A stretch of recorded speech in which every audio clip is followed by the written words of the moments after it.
उत्तर प्रदेश में कांवड़ यात्रा चल रही है। कांवड़ यात्रा के मद्देनजर गोश्त की दुकानों को बंद कराया जा चुका है। गोश्त की दुकानों को कांवड़ यात्रा में नहीं खोलना है, इसके लिए भारतीय दंड संहिता में कोई प्रावधान नहीं है या कोई धारा नहीं है, लेकिन इसके बावजूद कांवड़ यात्रा के मद्देनजर गोश्त की दुकानें बंद करा दी जाती हैं। और हद तो तब हो गई जब बरेली में 2 दिनों के भीतर 2 दुकानों पर बुलडोजर चला दिया गया। इन दुकानदारों का कसूर यह था कि उनकी दुकानें उस रूट पर थीं जिस रूट से कांवड़ यात्रा को होकर गुजरना था। इन दुकानदारों ने अपनी दुकानें खोली हुई थी, जिस पर हिंदुवादी संगठनों ने हंगामा किया और हंगामे के बाद दुकान पर बुलडोजर चला दिया। साथ ही दुकानदार को गिरफ्तार कर लिया गया। अब सवाल यह है कि क्या इस देश में कोई अघोषित कानून लागू हो गया है? क्या कोई ऐसा कानून लागू हो गया है कि जिसके तहत चंद हिंदुवादी संगठन हंगामा करेंगे और पुलिस उस पर एक्शन ले लेगी?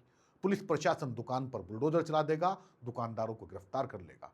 अक्सर आपने देखा होगा कि इस देश में जब से भारतीय जनता पार्टी की सरकार आई है, तब से नवरात्रों के मौके पर या कांवड़ यात्रा के मौके पर गोश्त की दुकानों को बंद करा दिया जाता है। गोश्त की दुकानें बंद कराई जा रही हैं, ये कोई कानून लिखित में नहीं है, लेकिन इसके बावजूद ये कानून लागू है।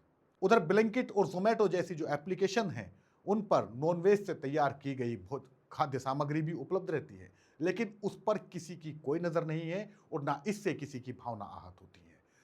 छोटे दुकानदार जो रेहड़ी पटरी लगाकर या ठेला लगाकर या दुकान चलाकर अपना रोजगार चला रहे हैं, उन पर इतनी सख्ती लागू कर दी जाती है कि वो महीने भर तक अपनी दुकान नहीं खोल पाते। सवाल यह है कि क्या सरकार उनके लिए कोई वैकल्पिक रोजगार भी मुहैया कराएगी? जो सरकार 1 महीने तक छोटे दुकानदारों की दुकानों को सिर्फ इस वजह से बंद कर देती है क्योंकि इस मार्ग से कांवड़ यात्रा गुजरेगी, या फिर अभी ये सावन का महीना है, तो क्या उस सरकार को उन लोगों की, उन दुकानदारों की भी कोई परवाह है जिनकी रोजी रोटी का सहारा सिर्फ वो दुकान थी?